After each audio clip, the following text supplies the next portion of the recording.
नमस्कार। आप सभी दर्शकों को INA24 परिवार की तरफ से दीपावली की ढेर सारी शुभकामनाएं। मैं हूं आपके साथ संचिता शुक्ला।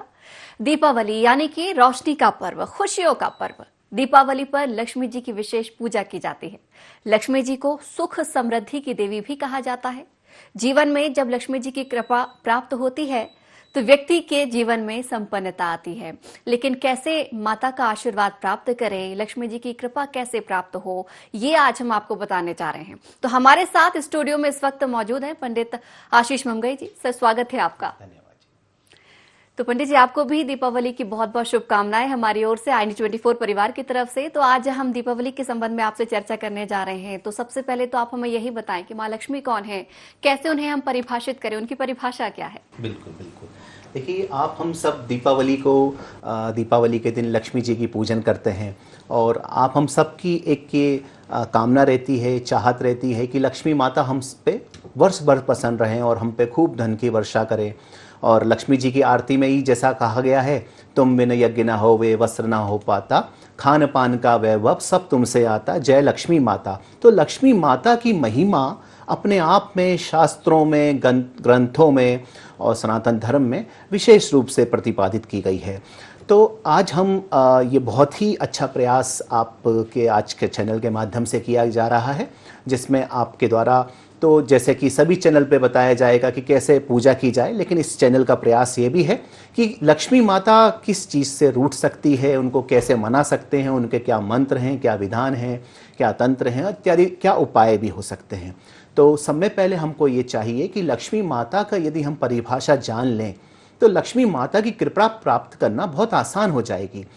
हम सिर्फ उनको धन प्रदायिनी देवी के रूप में पूजते हैं, जबकि होना यह चाहिए जो देवी लक्ष्य तक पहुंचा दे वह है देवी लक्ष्मी। दिवाली का बहुत बड़ा पुण्य अवसर हमारे सामने है।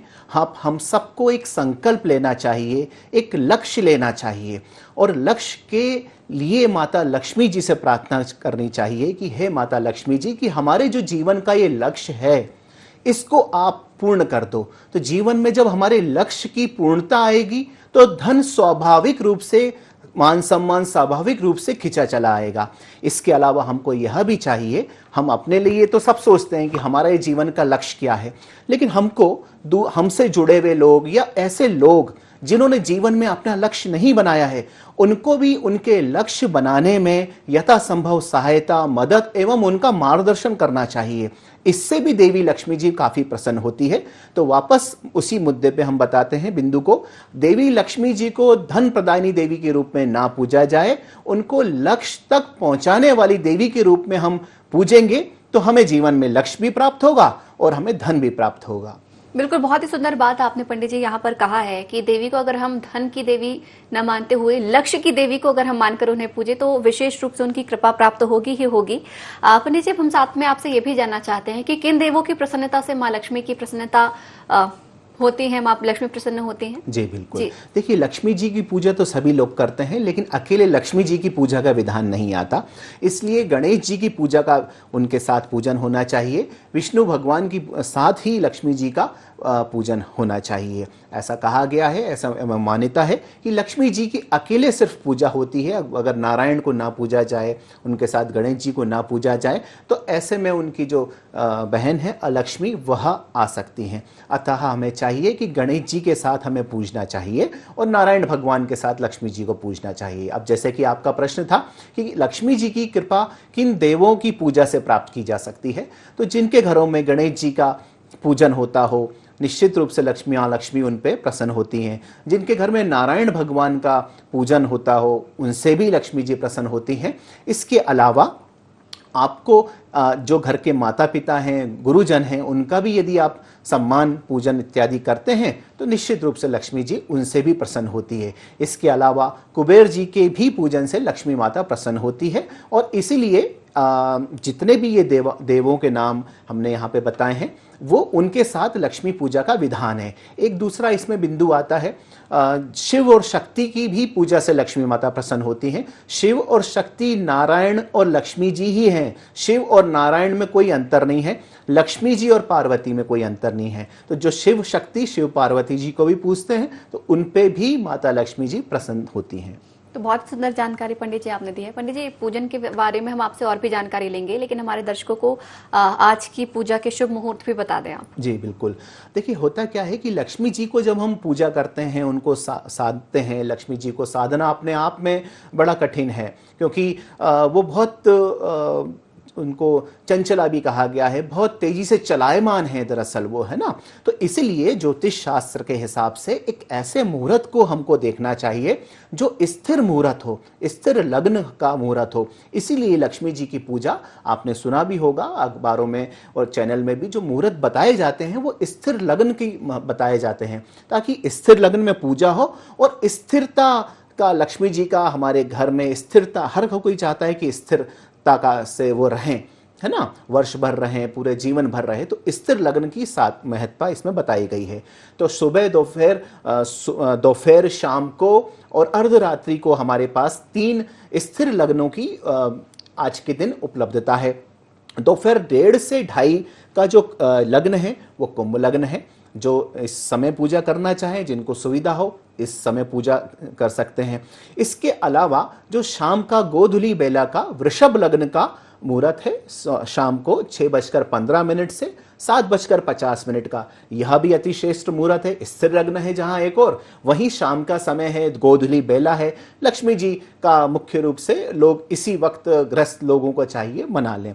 इसके अलावा एक अर्धरात्रि भी मुहूर्त होता है, जिसको सिंह लग्न का मुहूर्त होता है, जो कि रात 1 बजे से लेके 2 बजे के आसपास तक का है। तो जो इस 2 मुहूर्तों को नहीं पूज पा रहे हैं या नहीं कर पा रहे हैं, जिनकी श्रद्धा अर्धरात्रि को पूजा करने की है, तो वो रात का सिंह लग्न जो है 1 बजे से 2 बजे तक के बीच है, इस समय लक्ष्मी जी को मना लें। बिल्कुल, बहुत सुंदर जानकारी पंडित जी। पंडित जी, एक चीज और मैं आपसे समझना चाहती हूँ कि लक्ष्मी पूजन के दिन हम बाजार से माँ लक्ष्मी की मूर्ति लेकर आते हैं, पूजन करते हैं, उसके बाद कहीं बाहर जाकर रखाते हैं किसी पूजनीय वृक्ष के नीचे, खासतौर पर पीपल के नीचे, ये कितना उचित होता है? बिल्कुल, देखिए हमने लक्ष्मी जी को मनाया, लक्ष्मी गणेश जी की जो सांकेतिक मूर्ति है या चित्र के माध्यम से उनको पूजते हैं, बड़ा श्रद्धा सुमन अर्पित करते हैं और ये कामना करते हैं बदले में कि वह हम पे प्रसन्न हो, और अगले ही दिन हम जाके उसको या तो विसर्जित कर देते हैं, वो ठीक है विधान, लेकिन बहुत से लोग उसको पीपल के वृक्ष के नीचे रखाते हैं। अगले ही दिन हम देखेंगे कई संख्या में पीपल के वृक्ष के नीचे में रख दी जाती है। एक तरीके से लावारिस स्थिति में हमने जिस देवी देवता को पूजा और उसकी सांकेतिक मूर्ति वहां रख दी जाती है। तो वो किसी के पाँव में आ रही है, उनके अंग टूट रहे हैं, तो ऐसा नहीं चाहिए। इससे निश्चित रूप से जो ऐसा व्यक्ति करता है वो महान पाप के भागीदारी बनते हैं। तो मुख्य रूप से यही चाहिए कि हम किसी साफ स्वच्छ सरोवर, नदी इत्यादि में उसको हम प्रवाहित कर दें, अन्यथा अपने ही घर के या आंगन के या गमले में जो तुलसी का पेड़ है या अन्य पेड़ है, वहाँ पे हम मिट्टी में उनको रख दें, और प्रतिदिन हम जब पौधों में पानी देंगे तो वो गल के वहीं पे मूर्ति हो जाएगी। तो इसलिए चाहिए सभी को कि पीपल के वृक्ष के नीचे कोई भी प्रतिमा न रखें। बिल्कुल ठीक कहा, यहाँ पर अपमान नहीं होगा किसी भी देवी देवता का। जो विधि विधान आपने यहाँ पर बताया है कि कैसे वो घर में ही रख सकते हैं या किसी जलाशय में जाके विसर्जित कर सकते हैं, तो जरूर लक्ष्मी जी की कृपा बनी रहेगी। पंडित जी, एक चीज और आपसे समझना चाहूंगी, यहाँ पर बहुत सारे दर्शक भी हमारे कंफ्यूज होते हैं, हम भी यहाँ पर कहीं ना कहीं भ्रम की स्थिति में बैठे होते हैं जी जी। कि माँ लक्ष्मी की पूजन किस अवस्था में करनी चाहिए, माँ लक्ष्मी बैठी हुई हो या फिर खड़ी हुई हो? अच्छा, बहुत ही अच्छा प्रश्न आपने प्रस्तुत किया है कि माँ लक्ष्मी जी की मूर्ति जो है हम जो मार्केट से खरीदेंगे वो बैठी हुई स्थिति में हो उनकी मुद्रा, अथवा खड़ी हुई स्थिति में हो। देखिए, जहां हम बात कर रहे हैं स्थिरता की, तो इसलिए हमको घर के लिए चाहिए कि स्थिर लक्ष्मी की पूजा के लिए हमें स्थिर लक्ष्मी अर्थात बैठी हुई लक्ष्मी जी की मूर्ति लेनी चाहिए। यदि हम व्यापारी वर्ग हैं या हमारी कोई दुकान है अथवा कार्यालय है, तो वहां पे हमको खड़ी हुई मूर्ति स्थापित करनी चाहिए, पूजा करनी चाहिए, क्योंकि उसका उद्देश्य यह होता है क्योंकि व्यापार में लक्ष्मी का आवागमन बना रहता है, आवक जावक बनी रहती है। तो इसलिए व्यापार क्षेत्र के लिए हमको खड़ी हुई लक्ष्मी जी की मूर्ति की पूजा करनी चाहिए, और घर में हमें स्थिर लक्ष्मी, बैठी हुई लक्ष्मी जी की पूजा के लिए मूर्ति लेके आनी चाहिए। बिल्कुल पंडित जी, अब हम आपसे ये भी जानना चाहेंगे कि जिस हिसाब से अभी आपने व्यापार और घर की स्थिति के बारे में तो बताया, लेकिन लक्ष्मी जी के स्वभाव के बारे में भी आपने कुछ देर पहले जानकारी दी थी कि वो चंचल होती हैं, कभी भी रूठ भी सकती हैं, प्रसन्न भी हो सकती हैं। किन बातों से रूठती हैं वो भी आप हमारे दर्शकों को बता दें। जी, बहुत ही महत्वपूर्ण प्रश्न है एक और, जहां सब चैनल, सभी अखबार, सब लोग एक ही चीज कह रहे हैं कि किस चीज से लक्ष्मी जी प्रसन्न होती है। वहीं दूसरी ओर इस चैनल से आप हम सबको यह बताने का भी प्रयास हो रहा है आज कि जिन बातों से लक्ष्मी जी रूठ सकती हैं या रूठ जाती हैं, उसका भी तो हमें हमको ध्यान रखना चाहिए। तो हमको जीवन में यह देखना चाहिए, हम अक्सर देखते हैं जो लक्ष्मी जी के रखने का स्थान है, पर्स में हम रखते हैं, वॉलेट में रखते हैं, तो वो अक्सर लोगों के फटे हुए रहते हैं या पुराने हो जाते हैं। तो ऐसे पर्स को सभी को बदल देना चाहिए। नवीनता जो है, नया पर्स सबको हर्षित भी करता है, आप हम सबको भी अच्छा लगता है देखने में, और निश्चित रूप से माता लक्ष्मी जी को भी हर्षित एवं पुलकित करता है। तो पर्स जो है लक्ष्मी और धन रखने का स्थान, वह हमें नया एवं साफ स्वच्छ होना चाहिए। दूसरा, इसमें यह भी देखा गया है कि बहुत से लोग अपने पर्स में चाबी रख देते हैं, कुछ कागज या पत्रे या कोई स्लिप इत्यादि रख देते हैं किसी प्रकार की। यह भी नहीं होना चाहिए। धन का रखने का स्थान है तो सिर्फ धन ही रखना चाहिए। तीसरा, जो धन रखने का जो पर्स है, स्थान है, उसमें मोड़ तोड़ के भी लोग स्थिति में अपने नोट को रख देते हैं। तो कोशिश यही होनी चाहिए कि हम उनको प्रॉपर तरीके से, पूरा जिस फॉर्म में नोट है उसी तरीके से हम उनको रखें। तो इससे हम लक्ष्मी जी का एक तरीके से सम्मान कर पाएंगे। दूसरा, यह भी देखा गया है कि बहुत से लोग जीभ में लगा के जब वो नोट गिनते हैं तो इस पे थूक लगा के गिनते हैं। तो यह भी नहीं होना चाहिए।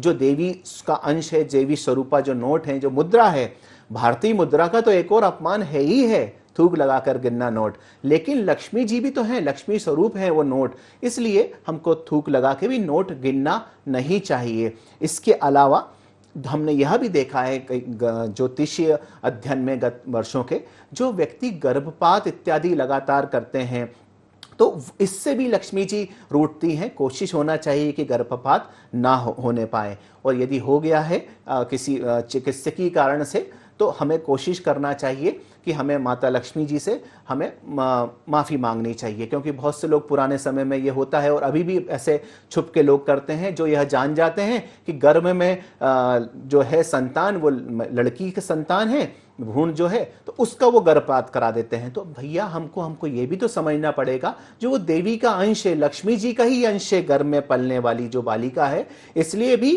गर्भपात नहीं कराना चाहिए, भ्रूण हत्या नहीं करना चाहिए। हमारे 20-15 साल के ज्योतिष अध्ययन में देखा है, जिन्होंने भी गर्भपात किया हो गाहे बगाहे, उनको अर्थ का संकट निश्चित रूप से उनके ऊपर आया।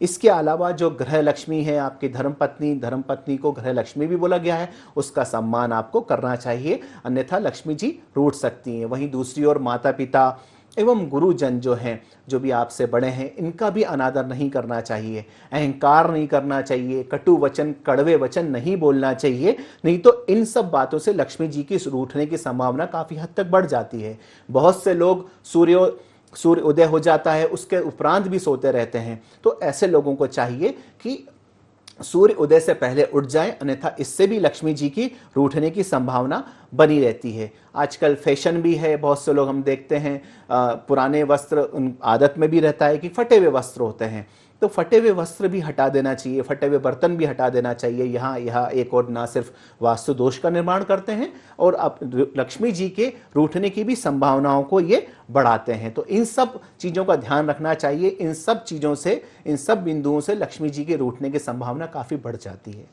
बिल्कुल पंडित जी, रूठने की वजह तो आपने बता दी कि माँ किन वजहों से रूठती हैं, लेकिन लक्ष्मी जी प्रसन्न कैसे होती हैं उसकी वजह भी आप हमारे दर्शकों को बताएं। जी बिल्कुल, बहुत ही आप सब बेसब्री से इंतजार कर रहे होंगे इस सब चीज़ का कि किस प्रकार से लक्ष्मी जी प्रसन्न हो। तो आज हम उस चीज़ का, जो लक्ष्मी जी का प्रसन्नता का खजाना है, वो गोपनीयता है, आप सबके सामने इस चैनल पे बताते हैं। देखिए, हम घर में रहते हैं और हमारा जो यदि कार्यालय भी है, तो लक्ष्मी जी आती कहाँ से हैं? जो उनका आगमन होता है मुख्य द्वार से ही आती है। तो इसलिए हमको चाहिए कि मुख्य द्वार की साज सज्जा हमको करके रखनी चाहिए। नित्य रूप से जो भी डस्टिंग है वो साफ करना चाहिए। जो रंगोली बनाई जाती है, तोरण द्वार लगाए जाते हैं मुख्य द्वार पे, वो दरअसल कारण यही है क्योंकि लक्ष्मी जी का आगमन भी, हम सबके मेहमानों का आगमन, हमारा आगमन वहीं से होता है, लेकिन लक्ष्मी जी का भी आगमन मुख्य द्वार से ही होता है। तो लक्ष्मी जी को रंगोली पसंद है, जो तोरण द्वार लगाए, बंधनवार बांधे जाते हैं, वह भी लक्ष्मी जी को पसंद आता है। तो हमें अपने मुख्य द्वार, खिड़की, दरवाजे हैं, उनके रंग रोगन का, साफ सफाई का विशेष रूप से ध्यान रखना चाहिए। बहुत से लोग कूड़े का जो डस्टबिन है वो भी मुख्य द्वार के पास रख देते हैं, ऐसा कदापि नहीं करना चाहिए। तो इन सब चीज़ों से लक्ष्मी जी का प्रसन्नता का मार्ग प्रशस्त होता है। इसके अलावा चंद्र देवता की पूजा करने से, पूर्णिमा का उपवास रखने से भी लक्ष्मी जी को प्रसन्नता प्राप्त होती है। क्योंकि देखिए, चंद्रमा जो है और लक्ष्मी जो हैं, दोनों आपस में भाई बहन हैं। उन दोनों का ही जो उदय हुआ है वो समुद्र से हुआ है, जल से हुआ है। इसलिए ये चंद्रमा की पूजा करने से भी लक्ष्मी जी प्रसन्न होती हैं। इसके अलावा हम यदि पवित्रता का ध्यान रखें अपने मन, वचन, वाणी क्रम से भी, इससे भी बहुत ज़्यादा लक्ष्मी जी प्रसन्न होती हैं। जीवन में हम साहस कर सकें, इससे भी लक्ष्मी जी प्रसन्न होती हैं। धैर्य लक्ष्मी, साहस लक्ष्मी जी के जो अष्टलक्ष्मी का नाम आए हैं ना, तो इन सब के भी साहस भी बहुत महत्वपूर्ण है। देखिए, किसी भी बिजनेस को करने के लिए एक साहस की जरूरत होती है। हम एक रिस्क लेके पूंजी लगाते हैं तो उससे भी लक्ष्मी, उद्यम करने वालों से लक्ष्मी जी प्रसन्न होती है। आलस नहीं करना चाहिए, इसलिए जो उद्यमशील हैं वो आलस त्याग के रिस्क लेते हैं और सोची समझी रिस्क लेते हैं। तो इन सब चीज़ों से लक्ष्मी जी प्रसन्न होती है। वरिष्ठ जनों का आदर करने से भी लक्ष्मी प्रसन्न होती है। इसके अलावा स्त्रियों की सहायता करने से, जितना भी आप समाज में जितना संभव सहायता कर सकें लक्ष्मी जी, उससे भी प्रसन्न होती है। क्योंकि कहीं ना कहीं देवी लक्ष्मी का अंश स्त्रियों में है, तो यथासंभव उनकी सहायता करनी चाहिए आप हम सबको। इसके अलावा आप जितने स्वच्छ कपड़े पहन सकें, अपने बाल को आप अच्छे से प्रॉपर तरीके से सेट करके रखें। दाढ़ी इत्यादि को अगर आप क्लीन शेव रख रहे हैं तो अच्छी बात है, अगर दाढ़ी रख रहे हैं तो उसको प्रॉपर बना के रखें। इससे भी लक्ष्मी जी का प्रसन्नता, जो भी हम आहार शुद्धि, जो कपड़े पहन रहे हैं, इन सब की शुद्धि, और इसके अंदर जो हमारा मन मस्तिष्क की पवित्रता, विचारों की पवित्रता है, यह भी अपने आप में बहुत मायने रखती है। जूते फटे हुए ना होएं व्यक्ति के, साफ स्वच्छ जूते पहनने से भी लक्ष्मी जी भारी प्रसन्न होती हैं।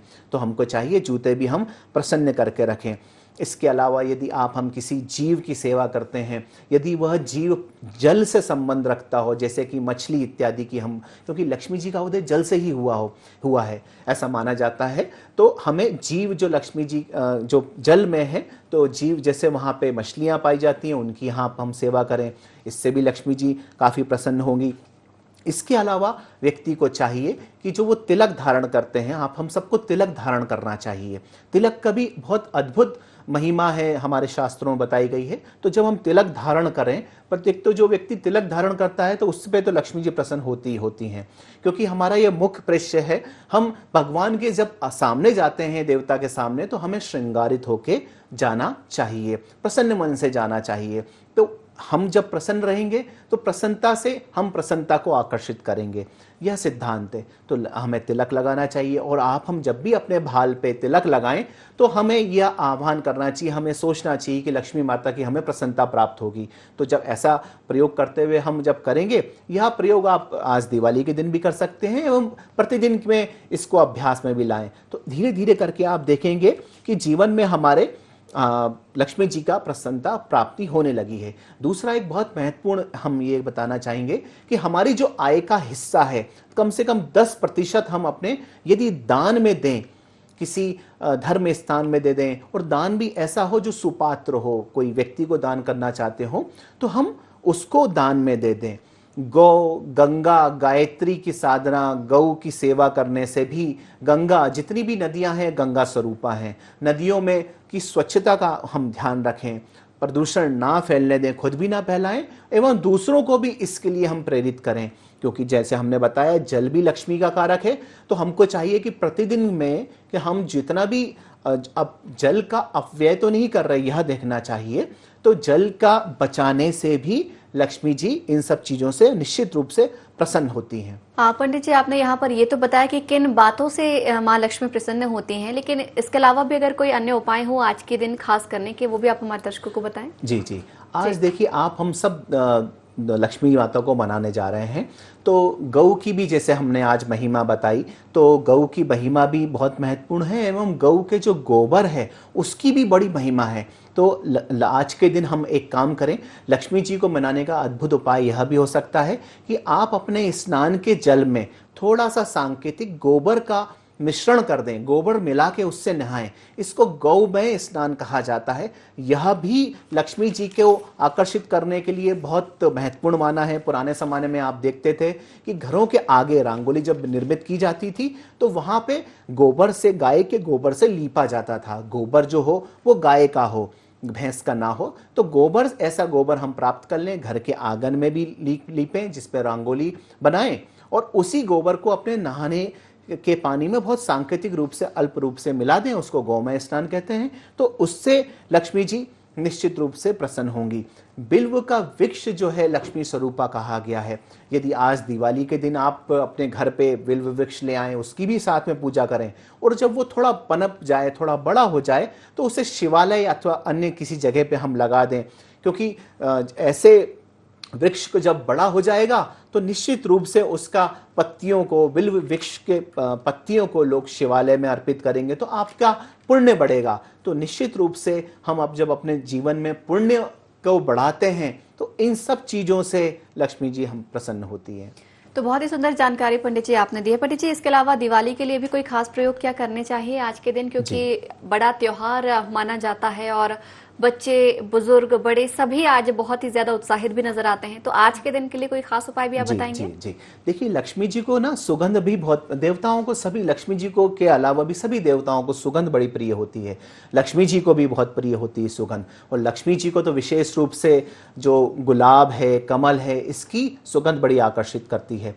तो हमको यह चाहिए कि हम एक जो इत्र होता है, सुगंधित इत्र होता है, वो हम गुलाब का इत्र ले आएं और लक्ष्मी जी को थोड़ा सा उस दिन चढ़ाएं, और लक्ष्मी माता के मंत्रों के द्वारा उस जो इत्र है गुलाब का, उसको अभिमंत्रित कर दें। माता से को प्रार्थना करनी चाहिए कि हे देवी माता भगवती, इस इत्र को मैं लगा के मैं जहां भी जाऊं पूरे वर्ष भर, क्योंकि इतना सा इत्र वो वर्ष भर से आपकी शीशी चल जाएगी, तो लक्ष्मी की कृपा, आपकी कृपा मुझे प्राप्त हो। और तो इससे आप, बहुत अद्भुत प्रयोग है, इत्र को आज आप अभिमंत्रित करके वर्ष भर उसको लगा सकते हैं। इसके अलावा एक चीज और आपको विशेष रूप से कर लीजिएगा, यदि आप कर पाए तो। बहुत आसान उपाय है लेकिन बहुत प्रभावी उपाय है। 1 से 2 किलो या 1.25 किलो आप चावल ले लीजिएगा, किसी शिवालय में आप जाइए और 1 चुटकी उसमें से निकाल के शिवलिंग के ऊपर चढ़ा दें, और बाकी जो 1.25 किलो है किसी पात्र व्यक्ति को, सुपात्र व्यक्ति को दान कर दें। तो निश्चित रूप से इन 2 उपायों से, ये दोनों ही ब्रह्मास्त्र उपाय हैं, और ये लक्ष्मी जी की कृपा प्राप्ति के लिए, लक्ष्मी जी की अभिवृद्धि करने के लिए बहुत कारगर सिद्ध होंगे। पंडित जी, ये तमाम उपाय तो आपने बताए हैं, लेकिन ज्योतिष ग्रह से संबंधित भी अगर लक्ष्मी जी को प्रसन्न करने के कोई उपाय हों तो वो भी आप हमारे दर्शकों को बताएं। देखिए, ज्योतिष की यदि हम बात करते हैं तो 2 प्रकार के ग्रहों को 2 प्रकार की श्रेणियों में रखा गया है। एक क्रूर ग्रह कहलाते हैं और एक सौम्य ग्रह कहलाते हैं। तो ऐसा नहीं है कि क्रूर ग्रह धन प्रदायक नहीं होते, लेकिन पिछले कई वर्षों के अध्ययनों में यह आया है कि यदि हम सौम्य ग्रह जो हैं, बुध जो है, बृहस्पति जो हैं, शुक्र जो हैं और चंद्रमा, ये सब सौम्य ग्रह की श्रेणी में आते हैं। तो यदि हम इन ग्रहों के पूजन अनुष्ठान यदि करें तो इस निश्चित रूप से हमारे धन में वृद्धि होगी। इसके अलावा हमारे लग्न का स्वामी जो है, लग्नेश को भी हम बलि करें तो इससे भी धन की प्राप्ति होगी। बिल्कुल पंडित जी, बहुत सुंदर जानकारी। एक अंतिम प्रश्न भी आपसे जानना चाहूंगी पंडित जी, आज के दिन के लिए ही है ये विशेष तौर पर, कि कोई खास मंत्र या अनुष्ठान माँ लक्ष्मी की कृपा प्राप्त करने के लिए, प्रसन्नता के लिए? जी। देखिए, लक्ष्मी जी का एक बीज मंत्र होता है श्रीम। तो श्रीम, ओम श्रीम श्रीये नमः, ये उनका बहुत ही आसान सा मंत्र है। इससे आप यथाशक्ति जाप कर लीजिएगा, एवं इसी मंत्र के साथ आप जो है हवन संपादित कर लीजिएगा, तो निश्चित रूप से आपके ऊपर लक्ष्मी जी प्रसन्न होंगी। अंत में कोई आप यहाँ पर बच्चों को कोई टिप्स देना चाहेंगे या कोई सीख देना चाहेंगे आज के इस विशेष पर्व के अवसर पर? जी, देखिए, होता क्या है कि नन्हे मुन्ने बच्चे हैं, उनको तो नहीं मालूम कि लक्ष्मी जी क्या होती हैं, है ना। तो हम एक आज के समय में ये बताना चाहते हैं कि हमें सभी आज का ये जो जितने भी चीज पर्व हैं, ये निश्चित रूप से एक दूसरे को जोड़ते हैं आपस में, मन का वैमनस्य हटाते हैं। तो लक्ष्मी जी के बारे में बच्चों को बताना चाहिए। होता क्या है कि बच्चे जो हैं उनको धन का मूल्य नहीं मालूम होता है, वो 10 रुपए का बिस्कुट ले लो, 5 रुपए का ये ले लो, खर्च करते रहते हैं। तो हमको इनको धन का प्रबंधन भी सिखाना है। धन का प्रबंधन सिखाना अपने आप में लक्ष्मी जी का प्रबंधन सिखाने के समतुल्य हुआ, बराबर हुआ। तो हमें उनको चाहिए कि जीवन में धन का महत्व उनको बताएं, क्योंकि यदि हम शक्ति की बात करते हैं तो ज्ञान की शक्ति होती है, धन की शक्ति होती है और हमारे शरीर की भी शक्ति होती है। तो धन भी अपने आप में एक शक्ति है, तो उस शक्ति को हम अपने आप में संजो के रखें, अपव्यय ना करें, सदुपयोग करें एवं जीवन में उस धन का दान देने से भी किस तरीके से किस व्यापक रूप से प्राप्ति होती है, ये हम बच्चों को बताएं। दान का बड़ा विशेष महत्व है। यदि हम माता पिता हैं, बतौर माता पिता हमें बच्चों को चाहिए कि जो हम दान दे रहे हैं वो बच्चों के हाथ से दिलवाएं। तो इससे क्या होगा, बच्चों को भी पुण्य प्राप्त होगा। दूसरा इससे यह होगा कि उनके अंदर दान का एक संस्कार डेवलप होगा। तो यह हमको आज के दिन करना चाहिए। बच्चों से दान हमें कुछ ना कुछ करवाना चाहिए उनके हाथों से। बिल्कुल पंडित जी, बहुत सुंदर जानकारी दी है। साथ ही आपने जो ये जानकारी दी है हमारे दर्शकों के जरूर काम आने वाली है, क्योंकि जो छोटे छोटे टिप्स होते हैं यही नहीं पता होते और अक्सर कहीं ना कहीं चूक हम कर बैठते हैं। बहुत बहुत धन्यवाद हमारे साथ जुड़ने के लिए और इस चर्चा में शामिल होने के लिए। तो आज दीपावली का शुभ अवसर है। जिस प्रकार से पंडित जी ने छोटे छोटे आपको उपाय बताए हैं, अगर आप वो करेंगे तो जरूर माँ लक्ष्मी की कृपा प्राप्त होगी। लेकिन आज के दिन आप ये भी ख्याल रखें, जब पटाखे चलाएं, बच्चे खासतौर पर बच्चों के लिए ये बात है, तो दूर से ही चलाएं। कोशिश करें कि आप ऐसे पटाखे घर लाएं जहां पर धुआं ज्यादा ना हो, यानी कि प्रदूषण कुछ कम हो और बड़े हर पल उनके साथ रहे। तो माँ लक्ष्मी की कृपा आप सभी दर्शकों पर बनी रहे, ऐसी हमारी कामना है। एक बार फिर से आप सभी दर्शकों को दीपावली की बहुत बहुत शुभकामनाएं। मुझे दीजिए इजाजत, नमस्कार।